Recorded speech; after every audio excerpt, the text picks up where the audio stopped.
Hello, this is the Nubian Chromatic Spectrum Incorporated channel.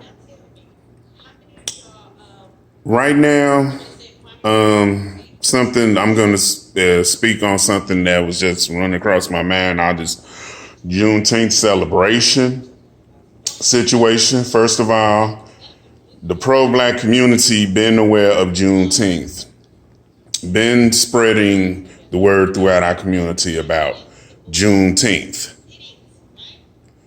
Okay, we have the pro-black community and the black community have, notice the differences of the holiday, the Juneteenth holiday. But this ain't about Juneteenth, by the way. This comment on this video is not about Juneteenth because it's bigger than just Juneteenth. Freedom is what Juneteenth is supposed to represent. And you got to be out your mind. You can't be with the black community or the pro-black community, if you will, if you don't understand that difference.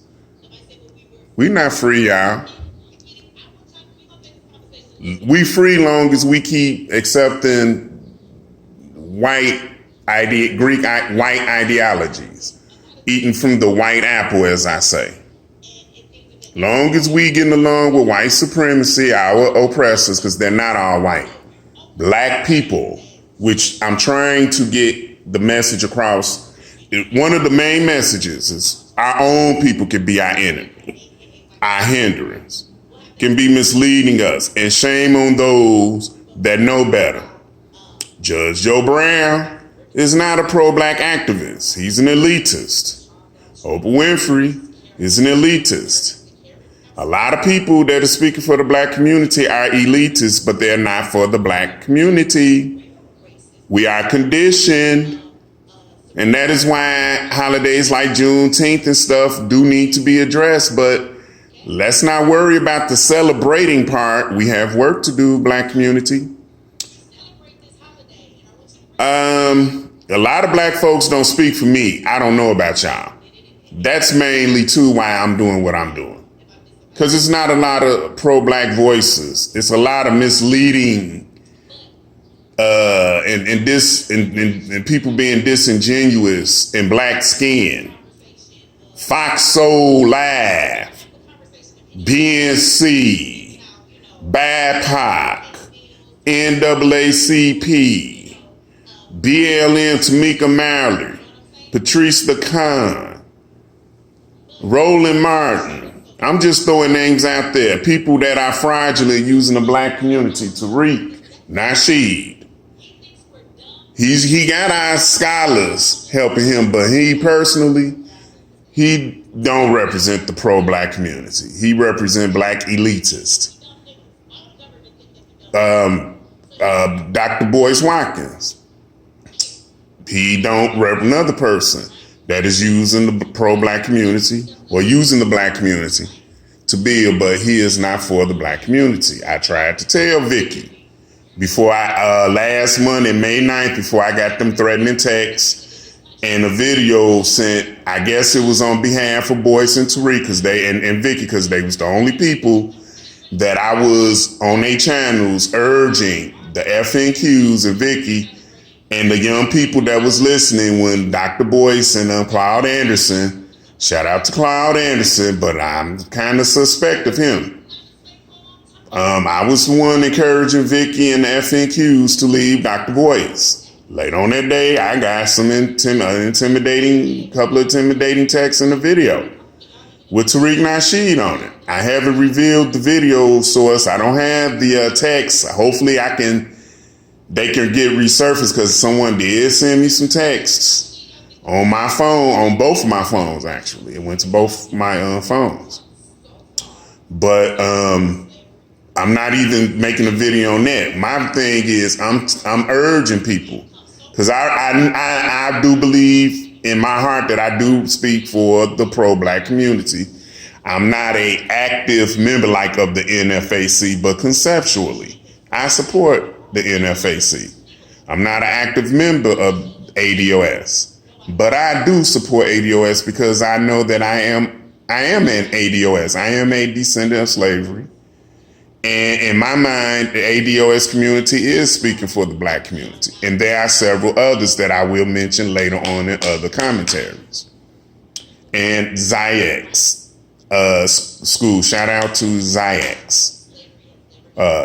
Q-Butter, shout out. These are pro-black organizers, y'all. Please tell Kwame Brown that all this Tasha K and these elitists, you know, they not for the black community, they use the black community. When will people do their research and follow up on that? See, I say things, I'm not trying to be on this channel for clout chasing, and I like to be corrected, and let me make some corrections. In South America, there were black people before the Olmecs, dark-skinned, melanated people for thousands of years before the Olmecs. The Mayans were one. These were dark-skinned people. Do your research. Before the modern day Incas and the modern day Mexicans, if you will, it was our people. Those modern, they're not aboriginals, but they are those modern indigenous people in Brazil and stuff there were melanated people. Those are modern indigenous people. Don't get it twisted because they're primitive. You have modern indigenous people throughout the world. So that's something, you know, that CeeLo, what's his name? Believe me, I'm telling you, I'm more than just this TV commentator. Just give me a chance. It may take a while because I have my own personal struggles to deal with. But y'all will find out more about me and why I chose to start a channel for the black community. But so yeah. Juneteenth is supposed to be a celebration for freedom. We're not free, Black America. So I don't understand why all these celebrities got a lot to say again that don't help the pro-black community, that ain't pro-black, don't uphold our ancestors. Our ancestry wasn't for kumbaya-ism. Our ancestry was for freedom first. You think our ancestors care about making friends and getting along? Or do you think that they cared about empowerment? Because our younger generation, all these LGBT supporters and anti-pro-black black folks, elitists, I'm gonna start calling for what it is, because if you supporting the white oppressors, Ashley, say so. If you supporting them, then you're not for the black community. There is no kumbaya-ism in the black community because we understand that we have a lot of structure building to do. We understand that we don't hate people just because they're another race, but we can't do business with them and work with them. We need white people for resources, okay? And that's all we need white people for at this time. They need us. White people need us. They need our continent, Africa. They need our DNA. They need our stem cells. They need a lot from us constantly. But we can't get a lot of black folks that's so strong on Dwayne Wade and Gabrielle Union and Roland Martin and Oprah Doken and Obama with all this, what's that, cancel culture, baby? All that, you know, confusing people. All this stuff is really confusing and taken away from the pro-black community because we are already the bottom caste in this country. I don't care who you are. I don't care if you a rich athlete, a rich businessman. Y'all are free, because of financial circumstances, but y'all not free when y'all come to these white folks and trying to be equal with them. Not all these white folks on these Jewish, on this Jewish media is falling for it. These white folks is reminding black folks that they ain't them. Okay? And this is when you get people like Joy Reid, Nicole Hannah-Jones, Oprah Winfrey, Ayanna Van Sant, Roland Martin, other black folks, all these black folks, Oprahdites, all these male Oprahdites on these networks, and Tyler Perry and Fox Soul. Ain't none of these folks, if you notice, even concerned about what went on within the past year with Black Lives Matter and Patrisse Cullors. Because she protect, you know why? Because she is part of the white apple effect. And as long as you on the white apple effect, you think you free, but actually you are controlled. You sound like you're saying good things and inspirational things, but you are controlled. When you don't uphold your ancestry, when you don't uphold your people contributions, when you don't uphold your people, your community, you're not for your community, you're for another agenda. How is we supposed to be concerned about our native birthrights here, but we keep helping other people with other issues like on the border? And don't get me wrong, I'm not against helping people, but we have to be concerned about us first. That's not our problem, Black America. And again, the main reason for my videos, one of the main reasons is to let people know that these elitists don't speak for all black people. These black elitists don't speak for all black people.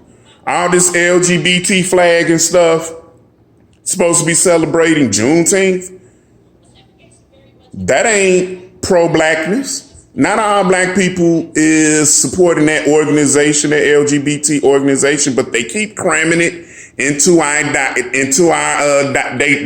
dichotomizing it, making it more of a blurred line, and that's dangerous. When we don't, as bottom caste people, don't own anything much, very little at all, don't own nothing with trillions and trillions of dollars behind in this global economy with trillions. Should nobody in Africa, it shouldn't be a poor country, a poor neighborhood in Africa. Not one. But we get so frantic and so thirsty. Juneteenth, we see all these celebrities calling themselves speaking for us, and they don't. They are conditioning the youth. They are conditioning our youth. What a better way to start saying Girl, you conditioned. than on a day that commemorates the end of slavery. So do your research. As you may or may not already know, I am your illustrious host. And I do give people. And I'm joined here with... And I do give people the benefit of the doubt. I'm not like that. I don't cut off people. I give people the benefit of the doubt. I'm optimistic when it comes to our people. I believe because it's more than enough research out there that is accessible, that people are going to come across it, and it's going to be irrefutable and deniable. But don't just use it to make you feel good. Don't just use it because, you think you're free and you got some white friends and you're trying to, and that's another thing I'm sick of. Black folks, when the shit don't go well for them, then, they want to front and then they want to talk all the good black stuff. What's her name? DeGruy. Miss DeGruy. What's her name? Joy DeGruy or whatever her name. Yeah. When it ain't going so well, then all you athletes and stuff, when it ain't going so well, white folks remind you what side of the fence y'all on. Then here y'all go, want to talk all the feel good black stuff, It's enough of that. The black community need good representation. We need to be heard. We're not being heard because we don't have a media. We trying to have a black media through these modern broadcastings and stuff, but we still controlled. We still don't have a real say, so we don't own none of these networks. So I'm finna do another follow-up because I did a little bit too much talking on this commentary. But nah, a lot of black folks don't speak for a lot of black folks. A lot of black elitists don't speak for a lot of black folks, okay? And rightly so. Do y'all research. Quit being frantic. Challenge everything. Ask questions. When you see something ain't right, advocate. Expose it. Exploit it. Everything. Question everything. Black youth. Everything. Do your research. Hey. Hey y'all. Happy Juneteenth. See, you know, you don't speak for the whole black community, young man. This, y'all are emboldened to speak and be the way that y'all are because of the system that y'all support. We celebrate here in Georgia too. This capitalistic society thrives on our black youth. So in order for them to maintain us, they gotta control us. Family reunions, music festivals, like So a lot of this rhetoric in this LGBT support and stuff, it is not for the black community. I'm gonna go and say it. I don't care who don't agree with me. It is not, but they don't speak for the whole black community. And I'm sick of elitists using the kids to build and to maintain the black community is to mislead our youth and give it so much by releasing a preliminary rhetoric. Emancipation Proclamation on September 22nd, 1862. Let's save the date. Into the Civil War, President Abraham Lincoln dropped a bomb on the Confederacy. No pun intended. By releasing a preliminary Emancipation Proclamation on September 22nd, 1862. Let's save the date if you will. Right. It basically stated that starting January 1st, 1863, all enslaved people in the states would be free. Fine print. Offer not valid in slaveholding border states like Missouri, Kentucky, Maryland, Delaware. You get the idea. Fast forward to 1865. The war is over, the Confederacy surrenders, and Granger pulls up and announces the end of the war and slavery. And then yada, yada, yada. Y'all do not speak for the whole black community. June 19th, also known And the ones who do want to kumbaya and be and include everybody, oh, and we are one race now. What about the 13th? Don't get it wrong. The pro-black community, we understand that better than the way it's been taught throughout this society anyway. We are one race. It's only one race. 1865 to wrap up those But and ratify there are differences. There is history. There's birthrights at stake and at question. And the elitists know it. Not just the lies, but the policies, the paperwork, the eugenics, the historical proof is in question whenever we compromise, whenever we think that we are all one in the sense of birthrights, land rights. It's a reason, y'all, why we keep being controlled and conditioned, young black youth. And I'm optimistic that a lot of young black youth is going to overcome and look past a lot of this rhetoric and lies in politics and in history and in modern technology, because medical eugenics needs to be addressed too. How about voter suppression? Voter suppression is usually Thank you. at the targeted effort